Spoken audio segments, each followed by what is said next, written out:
अस्सलाम वालेकुम, welcome to Gogi का किचन। आज हम गोगी के किचन में बहुत ही मज़ेदार और बहुत ही यमी सा मतंजन बना रहे हैं। और मैं इसे बचपन में हमेशा कहती थी कि मुझे मल्टी कलर के राइस खाने हैं।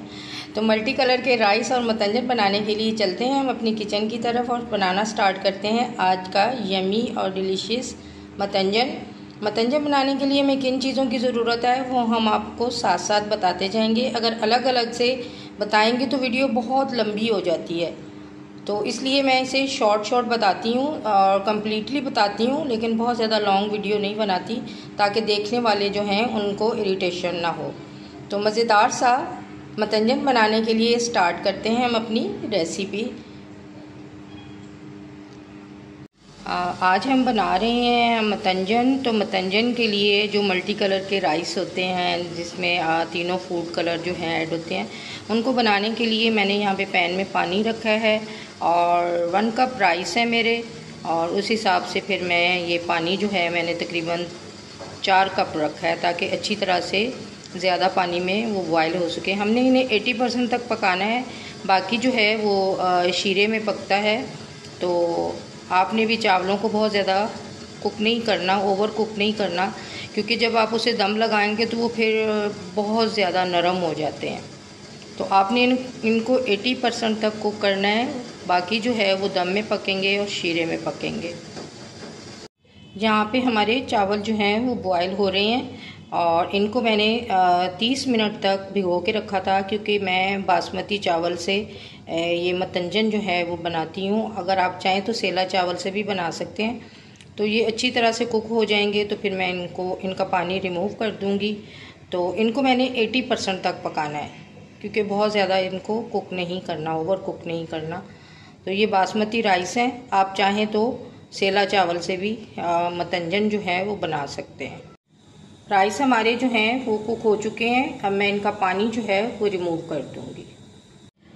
मतंजन बनाने के लिए चावल जो हैं वो मैंने बॉईल कर लिए हैं। अब आपको एक मैं दूसरा तरीका बताती हूँ। अगर आपने इस तरह नहीं बनाया तो आप इस दफ़ा जब आप ये मतंजन बनाएं तो मेरे तरीके से बनाएं, और आपके चावल जो हैं वो बहुत यमी और बहुत मज़ेदार सा मतंजन बनेगा। तो इसको मैं बताती हूँ और आपके साथ शेयर करती हूँ कि इसको कैसे बनाना है। यहाँ पे तीनों कलर जो हैं, फूड कलर ऑरेंज है और ग्रीन है और पिंक है, इन तीनों को मैंने तकरीबन 2 टेबलस्पून पानी में डाल के इसमें कलर डाल दिया था। 2 टेबलस्पून पानी मैंने इसमें मिक्स किया है। तो अब मैं 1 टीस्पून जो है वो राइस जो है वो इसके अंदर डिप कर दूँगी। ये देखें, आपने इस तरह 1 टेबलस्पून भर के आपने राइस जो हैं इसके अंदर डिप कर देने हैं। इससे ये होगा कि आपके पूरे राइस जो हैं वो कलरफुल नहीं होंगे, उसमें वाइट ज़्यादा होंगे और ये जो कलरफुल हैं ये थोड़े कम नज़र आएंगे। तो इससे हमारा मतंजन जो है वो बहुत ज़्यादा अच्छा बनता है। जब हम दम लगाते हुए उनके ऊपर कलर डालते हैं तो वो चावल हमारे बहुत ज़्यादा कलरफुल हो जाते हैं। तो इसी तरह मैंने सारे जो हैं वो इसमें ऐड कर दूँगी। सारे राइस मैंने इस कलरफुल पानी में डाल दिए हैं, और जब मैंने इनको मतंजन में ऐड करना है तो इनका पानी जो है वो मैं ये कलरफुल जो है निकाल दूंगी। बस जो राइस हैं कलर वाले वो ही मैं दम में ऐड करूंगी। जब दम लगाऊंगी मतंजन को तो ये राइस मैं ऐड करूंगी इसका पानी रिमूव करके। यहाँ पे मतंजन बनाने के लिए मैंने पैन में 1/4 कप जो है वो ऑयल डाला है। 1/4 कप से थोड़ा कम ही डाला है, क्योंकि 1 कप राइस है मेरे, और सारे ड्राई फ्रूट और इलायची डालकर और शुगर ऐड करके इसमें मैंने 1 कप से भी कम यानी 1/4 कप यानी 1 कप का चौथा हिस्सा, और मैंने इसमें 1 कप से थोड़ी कम ही चीनी डाली है, क्योंकि बराबर नहीं डाली। और वो बिल्कुल स्वीटनेस जो है वो बिल्कुल सही होगी, बहुत फीका नहीं होगा। तो इसको हम अच्छी तरह से पका लेते हैं। जब अच्छी तरह से शुगर जो है वो मेल्ट हो जाएगी तो हम इसमें राइस ऐड करेंगे। यहाँ पे राइस जो हैं वो हमारे कलरफुल पानी में अच्छी तरह से डिप हो चुके हैं और इन पे अच्छा खासा कलर आ गया। अब इनका पानी जो है वो मैं रिमूव कर दूँगी। जब दम लगाऊँगी तो इनको मैंने ऊपर डाल देना है चावलों के, दम लगाते हुए वाइट चावलों के। तो उससे ये मतंजन जो है वो हमारा बहुत ही यमी और बहुत ही डिलीशियस बनेगा। शुगर हमारी पानी में अच्छी तरह डिज़ोल्व हो गई है। अब हम इसमें राइस ऐड कर देंगे। शीरे में मैंने राइस जो हैं वो ऐड कर दिए हैं। अब हम इनको मिक्स करेंगे और अच्छी तरह से इस शीरे को ड्राई होने तक हम हल्के हाथों से चावलों को पकाएंगे ताकि चावल जो हैं हमारे टूटे ना। शीरे को ड्राई करने के लिए आप फ्लेम थोड़ा सा हाई कर सकते हैं ताकि शीरा जो है वो जल्दी से कुक हो जाए। ड्राई करने के लिए आप थोड़ा सा फ्लेम जो है लो टू मीडियम से थोड़ा सा हाई कर सकते हैं ताकि शीरा जो है वो जल्दी से ड्राई हो जाए। फिर आप इन चावलों को दम पे लगा दें। जो राइस मैंने फूड कलर्स में डिप करके रखे थे उनका पानी मैंने रिमूव कर दिया है। अब हम इनको दम लगाते हुए चावलों के ऊपर ऐड करूँगी। चावलों को मैंने जो डिप किए हुए चावल थे फूड कलर में, उनको मैंने चावलों के ऊपर इस तरह डाल दिया है।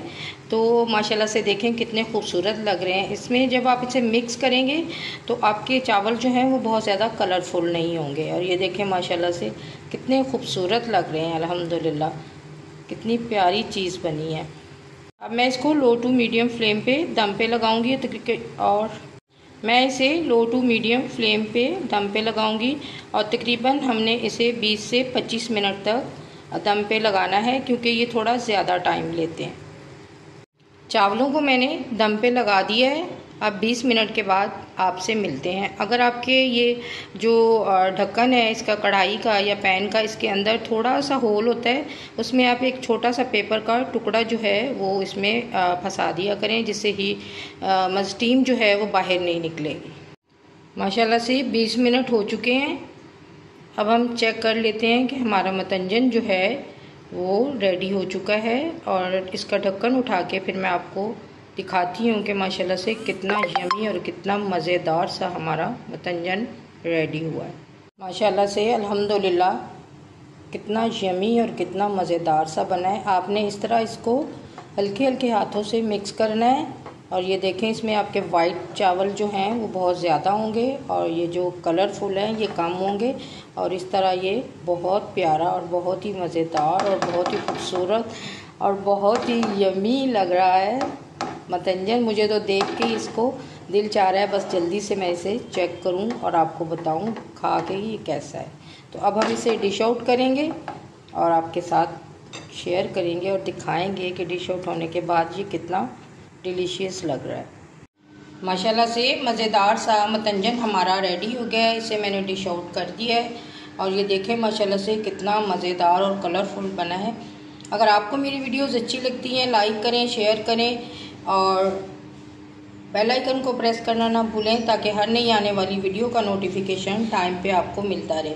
मिलते हैं एक मज़ेदार सी नई रेसिपी के साथ। तब तक के लिए अल्लाह हाफिज़। दुआओं में ज़रूर याद रखना।